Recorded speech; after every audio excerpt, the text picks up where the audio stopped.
can't do that. And I would never do that to you. I love you too much.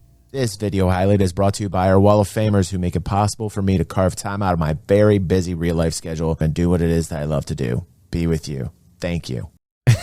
Maddie. All right, everyone. Let's see here. Now, listen, I've got a weird audience when it comes to the people that like watching or me enhance Ryan George videos. I'm going to tell you the qualities and the reasons I like Ryan George right now from the very beginning and put this out there for all the Ryan George fans that come to the channel. He's got a dry sense of humor and he's always on point. Like his humor cuts real deep and hard and it's so dry. I've never seen delivery from a man. And I would say if I had to compare a comic out there to a Ryan George, I'm going to have to think on it because his style is so different. Mad Style says, oh, there is humor. He's Canadian. His humor is different. Just like I file Canadian humor and British humor in two different filing cabinets, right? And you guys, you understand what I'm saying? Like I love Monty Python, but there's people that hate Monty Python. You know what I'm saying? Like I can't tell you how polarizing Monty Python is. Also, what was the show, the Canadian show that was very much like Saturday Night Live, and it had Rick Moranis and oh God, what was the name of the show in Canada? SCTV. Thanks, Coob. Also, Kids in the Hall were from Canada too, weren't they, Chuck? Right. So like you got SCTV and Kids in the Hall. So you got like Canadian humor. So you got your Canadian humor with SCTV and Kids in the Hall, and that's in a filing cabinet. And then you've got your British humor with Monty Python in its own filing cabinet. And I love all forms of humor. I love to laugh. I love all forms of funny. And what I find is like there are certain cabinets that people will not peer into because they don't have a taste for it, and that is British humor. And how dare you? I love British humor. I think Benny Hill. I love Monty Python. I like British. I like BBC. I like some BBC shows. You know what I'm saying? Like, but like some people don't. And okay, cool. And then same thing with Canadian TV, SCTV, Kids in the Hall. I love that shit. I love it, but some people don't. Some people don't touch it. And this is the category that I'm putting Ryan George in. But the way his humor is, it like cuts and the delivery is really good. And sometimes he'll say something and like 3 seconds later, you'll go over what he said and you'll be like, oh shit. Now he started something called pitch meeting. And pitch meeting was this idea that he must have had that like hit him like a thunderbolt. Like, how in the fuck are these movies being made? Some of these movies are so bad, right? That I'm just going to make fun of it. Like, what would it be like to be in the room, in the boardroom of a Hollywood exec, listening to a story and trying to green light the story? And so it's a great idea. But it's Canadian humor. You see, some people just tuned out right now. Like some people can't even stay with me this long. Like some people have not the focus to get this far on the journey with me. If you're still here, thank you. Like that's how the aversion to British humor and Canadian humor from Americans is frankly appalling. I'm ashamed. I am ashamed of my fellow Americans. They can't broaden their senses of taste. You understand? This is why I'm globally renowned. This is why all around the world I'm the banana fountain.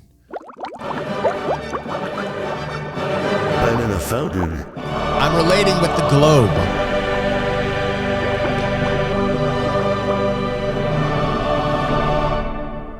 I'm the alien that was sent here to make sure that the human race doesn't extinct itself. Hi, I'm DG. So one of the things that is, I think, the most poignant thing about pitch meeting is that the people that watch pitch meeting, they also are polarized. So we've got two levels of filing cabinets here. We got the Canadian humor filing cabinet, and then we got the pitch meeting filing cabinet, which is another. So I'm already reducing my audience down to a very minuscule amount. I went from like 10 people that might want to watch this down to 2. You understand? So for the 2 people left listening and watching, hi. Now I'm going to even take it another step down. Only one of you are going to remain. And that's because There's even another filing cabinet. It's almost like a Russian doll. You like open it and it's like, okay, now we're down to the last Russian doll. You love me that I watched it, or you hate me that I watched it. Now we're going down to the base common denominator Russian doll. Now there's only one person watching left, because I'm going to tell you that I watched 5 minutes of this movie, okay? War of the Worlds with motherfucking Ice Cube, okay? Now listen, dude, Ice Cube deserves major props. No, I'm not throwing shade or starting some war. Okay, this is no blood or crip comment here, okay? Want people to be very, very understanding of that. I'm just a simple, bald-headed white man, okay? I'm tired of seeing Ice Cube and things, and oh my God, people can get mad and hate me for it, but like, I'm from an older generation. I saw the origin of Ice Cube. I mean, come on. Friday, love Friday, okay? I mean, like, oh my God, are you kidding me? Today was a good day. I mean, are you kidding me? I love Ice Cube. But now at this age, when I saw Ice Cube in War of the Worlds, I'm like, what is even going on right now? Like, okay, now I'm going to show you this to the one person left watching. So, you have a new movie for me? Yes, sir, I do. I'm thinking it's time for a new take on War of the Worlds. No. That's a good idea. Some good sci-fi for people to pop on after a long day of being stuck on Zoom calls. Yeah. So what's this one gonna be like? It's gonna be like being on a Zoom call for 90 minutes. Oh, that sounds It amazing. is exactly that. First off, whoever wrote this did this on the lowest budget possible. The other reason I stopped watching this is not because I have Ice Cube fatigue. Okay, I have Ice Cube fatigue. Okay, the second reason was the way they did this was they basically made Ice Cube like a CIA agent or some shit. I didn't watch long enough to know. Chuck knows. Chuck and I know. They made Ice Cube like some CIA agent who was like literally Zoom calling like everybody, like old school Skype calling, like all the areas of danger. Like it would just go from like one Zoom call to another Zoom call. And I was like, what the shit? I'm like, what the shit is this? You got Ice Cube in War of the Worlds. I got Ice Cube fatigue, and now he's on Zoom calls with everybody. Like, there's like, what the shit? What the shit?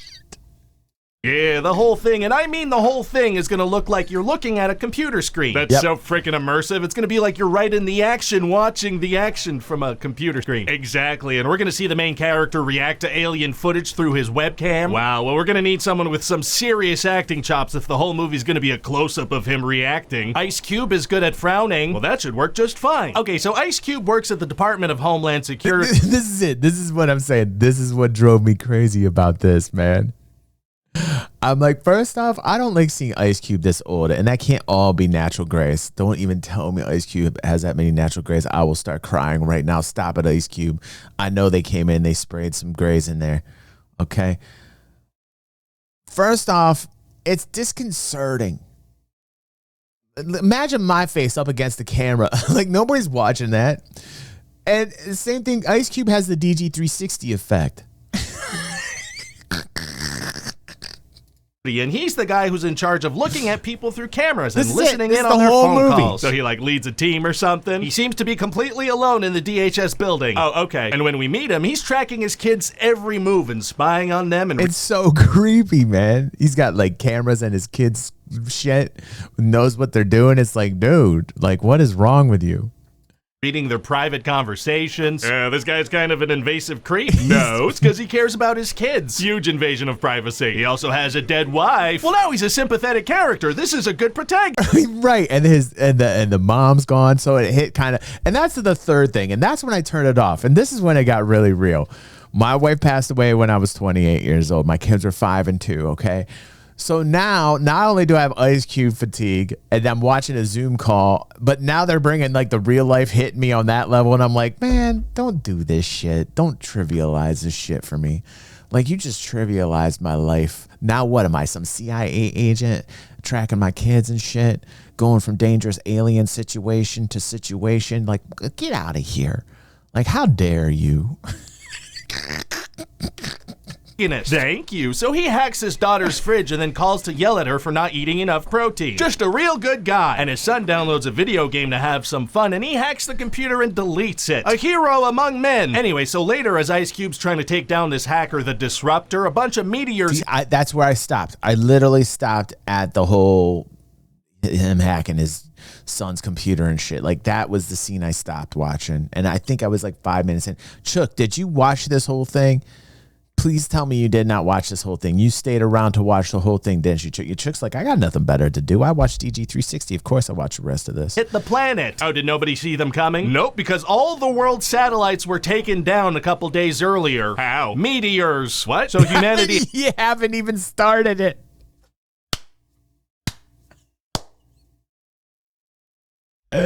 Had no way of seeing this coming. But then these freaking large machines come out of the meteors and start attacking people. Yeah, Oh, no. And also, like, dude, Tom Cruise's War of the World was better than this shit. What is this? But then these freaking large machines come out of the meteors. First off, what the actual F is going on here? You painted the sides. You got like white here and blue. It looks like a goddamn car. It looks like a Hyundai on top of that thing. Like, I don't even understand what's going on up in here. That is about as scary an alien as a Honda Accord. The racing version. Like, what is this, man? Is this alien cars? Was this Transformers or some shit? Like, who put this together? Who designed this? What? This is supposed to be an upgrade on War of the Worlds with Tom Cruise? Are you freaking kidding me? Like, whoa. The shame of putting this out. It's an Origin alien tripod. Right, fingers. And she says, I drove a Honda Accord. Hey, well, then you would recognize your car's up on top of this thing, dude. And start attacking people. Oh, no. Yeah, so Ice Cube's gonna be like, whoa. Oh my goodness. As he watches footage, that's right. But then he wants to go help his daughter who's injured, but he can't leave the room because the door is locked. Dang. So how... The door is locked. Look.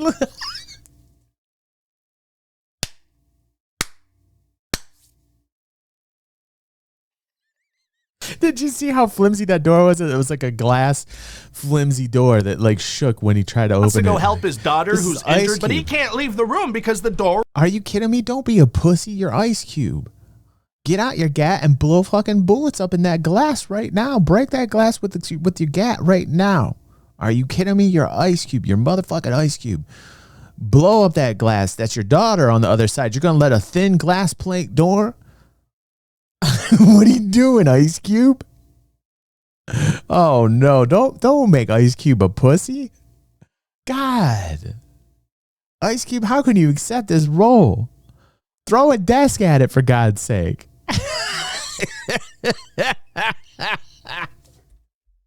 How are you gonna turn Ice Cube into a pussy? Is locked. Dang. So how is he supposed to get through a glass door and exit this room? Impossible. So he returns to his computer and hijacks a Tesla for her and self-drives it to the hospital. Shouldn't he be helping with Homeland Security? He's getting to that. Okay. So now he's got to do this super action-packed thing where he puts together a presentation for the president. Oh. Yeah, so we'll see him taking screenshots from cameras and from the news and whatnot. He's getting his information from the news? Constantly, yeah. The news is reporting on things before he can even find them out. So he...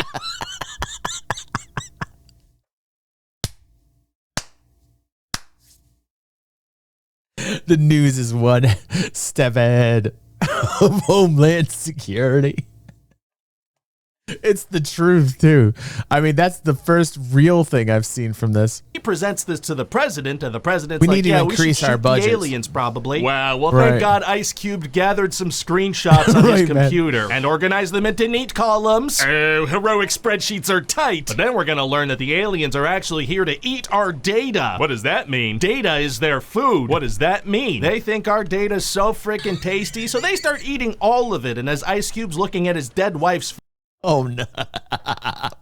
This is horrible and insulting. As a man who has 2 children myself, and also a widow, this is highly offensive to me. Like that you're gonna like, oh no, not all my pictures on my Facebook of everything that. Oh no, aliens don't eat the data. Stop eating the data. What? This is so bad. This is so monumentally bad. You understand? So for the one person that's left, I just lost that one person. They left because now I'm just making fun of this shit and they're like offended somehow. And so it's just us now. It's just us. Facebook page, they eat that and it disappears in real time. Aliens eat Ice Cube's dead wife's Facebook page? How quickly can we put this movie into production? And they start eating everybody's data and the military's data and the government's data, which means, well, frickin' passenger airplanes fall to their deaths. The planes die. That's what we're gonna write on screen, yeah. And then obviously all military equipment and planes stop working and tanks, no more tanks. Because the data was eaten by aliens. Yeah, because how could a tank if it's data tanks? You're making a lot of sense, and I like that. So then Ice Cube's gonna find out that his son is the hacker he was looking for. How? He like undoes the hacker's voice modifier and realizes it's his kid. He had never undone the voice modifier before, despite having that ability this entire time. Correct, and it turns out his son knows that the government started this surveillance operation called Goliath that they knew would attract aliens. Oh, they knew about the aliens' data diet. They sure did, but they wanted to see inside people's Amazon carts real bad. Understandable. So then Ice Cube confronts the director of Homeland Security about it. Oh, is he gonna beat him up? Well, no, he confronts him over Zoom. Remember, this is on a computer screen? Right, well, this is so monumentally bad. I can barely get through some of these pitch meetings when I know the content. Like, I like that he's making fun of it, but again, like, holy shit, it just reminds you of how bad this shit was. The only format that I can watch it in is through Ryan George making fun of it. It's the only way. It's like watching a train wreck. That's just as exciting and cinematic. You'd know it. So then this freaking guy locks him out of the DHS system. Whoa. So he has no choice but to join his son's hacker squad and upload a YouTube video exposing the whole thing. Oh, the aliens didn't eat YouTube yet? No, they ate Facebook. They did not eat... Yeah, right. Like, we've forgotten that they have eaten all the data. Now all of a sudden we temporarily have it back. YouTube yet. Well, fantastic. But now the government wants to destroy Washington, D.C. so they could cover up the Goliath and protect it with rubble, which is actually inside Ice Cube's building. How do they plan on bombing it? With bomber planes. I thought all the planes were down. Hey, shut up. So now Ice Cube teams up with his son and his daughter to make a virus to take down the aliens. Oh, his daughter too? Yeah, she's a scientist and she made a cannibal virus that they're gonna combine with a computer virus, and that's gonna kill... Oh my God. Oh, my head hurts so bad. So together, Ice Cube, the widow, takes his 2 children's beautiful ideas and puts them together in a symbiosis of a virus that actually kills the aliens. Like, what is going on up in here? Well, the aliens. right, Dave. Well, I have no further questions. So Ice Cube needs to put this virus into the mainframe with a thumb drive, but he doesn't have one of those. Oh man, gonna be tough for him to save the day now. Actually, it's gonna be super easy. Barely an inconvenience. 2020 and now released really? Now? Yeah, see, his daughter's boyfriend's an Amazon delivery guy, so Ice Cube puts an order. This is a pandemic film, dude. Yeah, that they just released. Yeah. It's totally true, Hugh. That's probably what happened to this dude. In for a thumb drive on Amazon.com. So now the guy, he can fly a drone with the thumb drive over to Ice Cube. The Amazon product. Wait.